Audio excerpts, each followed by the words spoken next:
Ngayong araw ay Sabado, Palengke Day dito sa aming barangay. Tingnan natin, silipin natin kung anong mga kaganapan doon para makita natin ulit ang Palengke Day ng aming barangay. Busy ngayon si araw ng palengke. So tingnan natin kung ano yung mga binibenta ito. May mga pancake dito.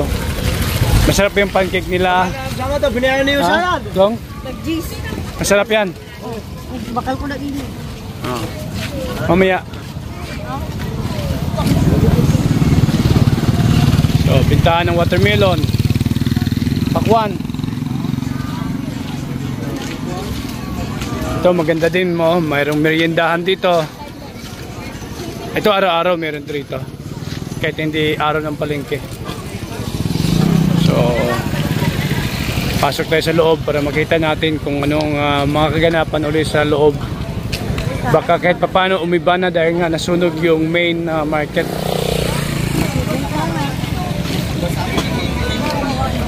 Okay. Mukhang uulan na naman Mukhang uulan. Puto. Daming binibintang puto. Suka. Pinakurat na suka. Magkano ganito? 30. Anong suka to? Niyog? Niyog. Meron kayo yan, boy? Iba yung sa inyo? Iba. Salamat. Sarap yun. Niyog. Pasok tayo rito sa loob dito. Doon yung tindahan ng ate ko. At yung ang daming binibintang tinapay dito. Sarap yan. Ito sarap yung tinapay na to. Lalo na to. Ito puto, masarap po mamaya puto. Bibingka. Anong palaman? Anong palaman? Walang palaman? Okay. Dito na tayo sa tindahan ng aking kapatid. Marami talagang mga nagbebenta ng mga dito. Andito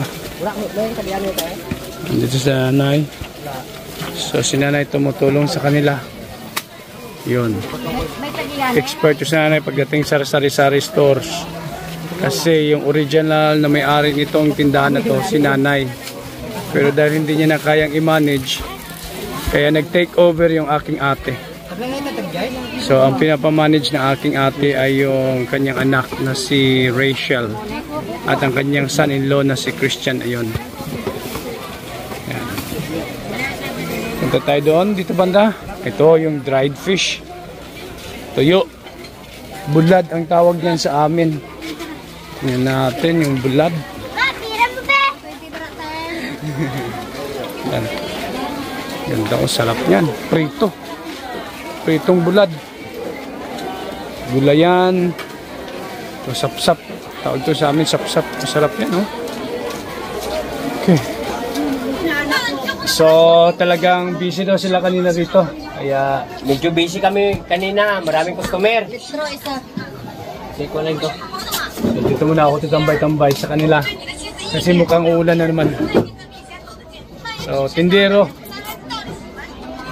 Marami siyang bigasan. Bigasan tong main. Ngayon babawi ang negosyo kasi nang malapit na yung nila, yung buka. Buka na ng mga kaibigan nating Muslim. Buka yung buka? Yung yung Ramadan. Patapos na yung Ramadan. Kaya namimili sila. Kaya busy kami ngayon. Pero bigas, asukal. Ano ang main na product mo na binibenta dito? Main product? Bigas. Bigas. So, asukal at saka yung pinaka rito harina. Yun yung mabili talaga lalo na ngayong buka. Yun ang mabili na binibili ng mga natin, mga kaibigan nating Muslim, mga soki nating Muslim. Yan ba yung tatawag na Eid Mubarak? Aywan ko, hindi ko alam Basta alam ko buka nila sa Monday. Buka. Kumbaga patapos na yung patapos na yung Ramadan nila. So malaking handaan. Malaking handaan. Okay. Yan ang bigasan. Mga ilang sako na bigas ang mapapaubos mo? Pag Sabado. Minsan merong 50 kabang Bigas. 50 kabang bigas. Mga ito, ganito. 50 yan. sako. Ganito. Minsan sold out yan lahat. Okay. Yeah. Pero So, depende sa panahon. Minsan, yung matumal din. Ganun talagang negosyo eh. May matumal, may malakas. Ganun talaga. Ngayon kasi pa-end na yung kanilang nila, fasting nila, kaya maraming namimili ngayon. Pa-end na kasi yung nila. Kanina busy kami, ngayon medyo okay na, medyo... Ito, late na ba? Anong oras na? Alas 10. Mag-aalas 11 na, 10:41. So, tapos na yung peak time ng Hindi, pagkabisi. mamaya pa yan. Kaka-umpisa pa lang ng peak time. Maya-maya, may darating pa yan. Kasi nag-umpisa talaga yung peak time namin rito from 10 up to 12. 10 to 12. 10 to 12. Okay. So, ganun talaga. No. Oh, okay. So, ganito lang dito. Simpleng pamumuhay, pero rock. Ganito lang dito. So, kaya lang ako wala akong alam sa negosyo. Palagay mo, matututo ako magnegosyo? Ay, basta kikita ng pera, matututo ka. Pero pag hindi ka kumikita, wala, hindi ka matuto talaga. Pero pag kikita ka, matutunan mo talaga yun. Kasi alam mo, kikita ka eh. Kahit maliit lang, ang importante, tuloy-tuloy. Tuloy-tuloy ang ligaya. Ganun talagang negosyo. Kahit maliit lang tubo, ang importante, tuloy-tuloy lang ang negosyo. Ano mo yung mahal ka masyado, mataas yung presyo mo, wala namang bibili.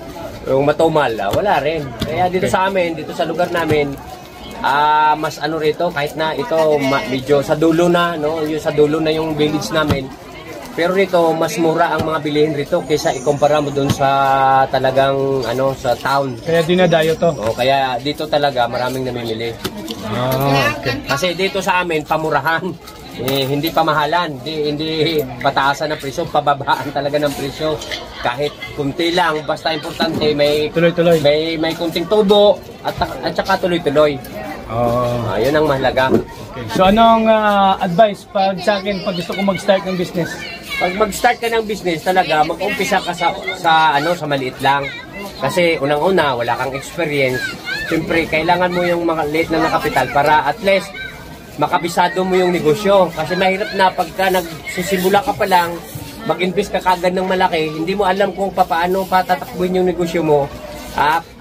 Pagka malimit, pagka ganun ang paraan mo, maubos yung kapital mo, talagang malulugi ka. Pero pag naumpisa ka sa maliit, kahit malulugi ka, pero natututo ka, hindi ka talaga, pagdating ng panahon, babawi ka talaga kasi makakabisado mo na yung negosyo. Ang negosyong itlog, ang gusto ko. Pwede yun.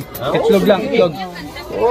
Mag-alaga ka ng maraming manok, tapos magsusupply ka ng itlog. Dito sa amin, kinukulang yung ilang tray. Siguro ito sa amin, dito sa namin, mga sa isang linggo siguro, mauubos, kulang yung mga 500 na tray ng itlog.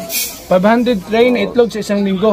Dito sa buong village. Talaga Sa buong village. Dito sa Okay. barangay namin. Amo na mo. Okay, so marami na silang customer. Hi!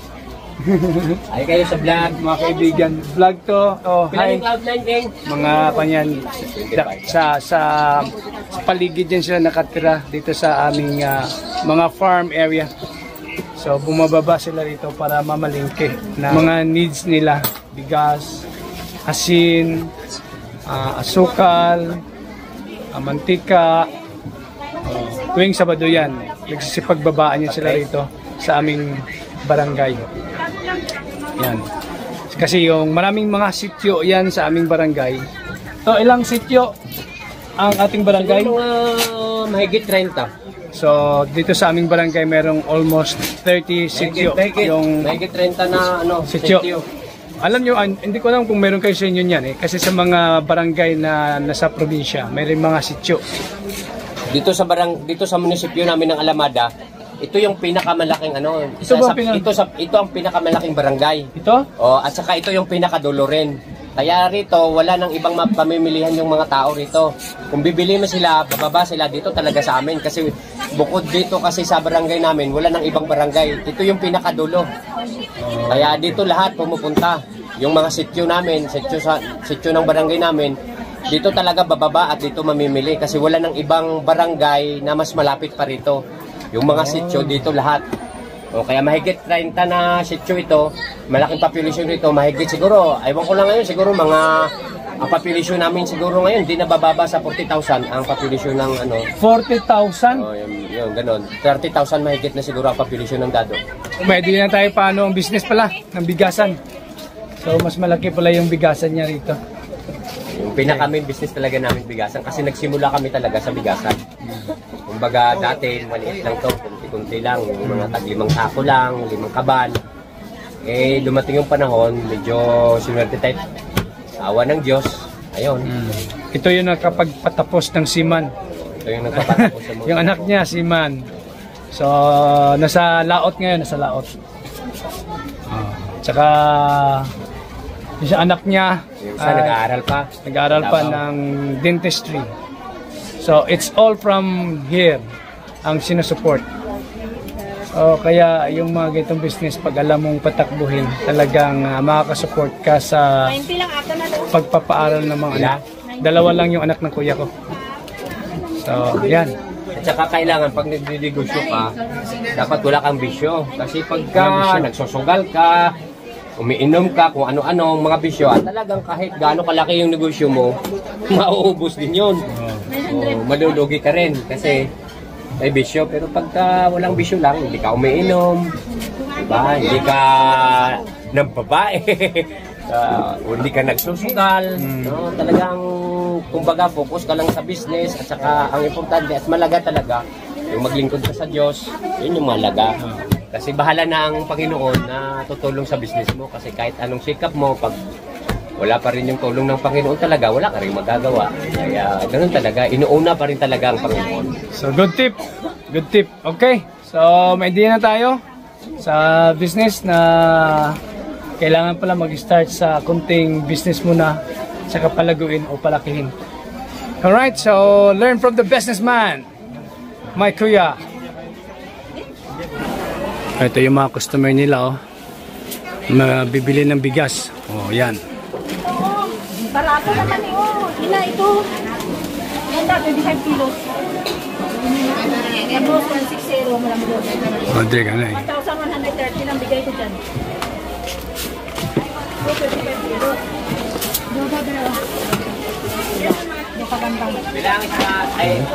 Ito red rice. Red rice. Sorry. Wala natin ba kayo? Duwa naman ito ganda nga. Pwede naman din siya kubag. Malalaman mo talaga yung ganda ng quality ng bigas, no? Ito, oh. Ganda ng mga bigas dito sa amin, sa probinsya namin. Galing pa sa palayan kasi talaga ito, na talagang straight paggiling diretso sa tindahan ng mga stores na mga ito, yung mga maliit na stores. Ha? Picture. Yan. Ikot tayo rito. Tingnan natin kung anong meron dito. Oh, may nagsasaing pa rito. Parang kunting restaurant. Batchoy. Batchoy na, no? Batchoy. Magkano ganyan? 30-15. Katatapos ko lang kasi kumain. Sayang. Maya-maya. Ito, mga ulam. Ito, mga isdaan to rito. Ito tayo rito. Tingnan natin yung isdaan dito.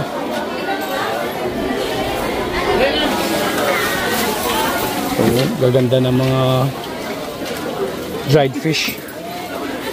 Tsaka dito sa amin, mura lang talaga rito. Talagang bargain yung mga presyo. Kahit yung isdaan dito, yung mga isda rito, oh, naku, sasarap ng mga isda, oh. Huh? So, pero nakabili na kami, kanina pa.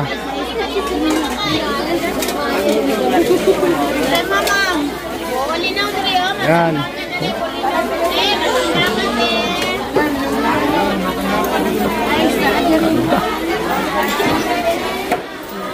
Ito, seafoods. Sarap ng seafoods. Ganda, sarap ng mga to. Kabili na kasi kami kanina ng isda So iniikot lang natin ang kanilang palengke para makita natin kung anong meron dito. Ayan.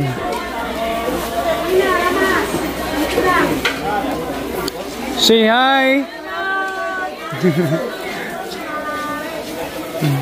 Oh, kinkila din, kinkila. Hipag ko. Sige, like, nabigay sa'yo ni Gian? Hindi. No sukli. Keep the change. Ito yung in-order ko sa kanya. Anong tawag ito, Lai? Inutak. Ito ano to? Yama cake. Yema cake. Hindi ko pa natikman to Yema cake. Magkano to? 120. 120. O sige. Isa. Bili tayo isa. 120. Oh. Mukhang dito natin uubusin yung ating kuan. Hindi mo natitikman doon. Yung hindi ko natitikman sa Czech Republic, dito ko tikman. Yan, sige Lai, kuan ko yan. Hipag. Hipag ba sa Tagalog yan, Lai? Hipag. Thank you. Salamat. So, matitikman ko to kape to mamaya, kape. Meron pa akong dalawa doon bibigay ko kay kuya ang isa. Oh, ito puto para ito. Cheese. Ayaw ko na yan. Nasunod na lang, mag-order ako niyan sa inyo. Okay. Thank you. Ganito ba? Ganyan. Ito Lai, kutsinta. Oo. Wala yung imo na gusto yung ano man to ng palitaw. Palitaw. Sunod na lang. Yung may lubigod. Oo. Sige, sa sunod mag-order ko. Yan, sige Lai. Okay. So, abili ako ng Yema cake. Ito lang dito. Pag-araw ng Saturday, kompleto dito. Sa kanya din ako model ng mga gusto kong mga pang-merienda. Yung hipag kong si Gilay. Ang galing gumawa ng mga pang-merienda. Okay. O, umorder ako ng... Ito, masarap to, di ba? Yema cake. Pang-kape. Okay. So, hanggang dito na lang muna si Japit Boy. Samahan niyo ako magkape sa bahay.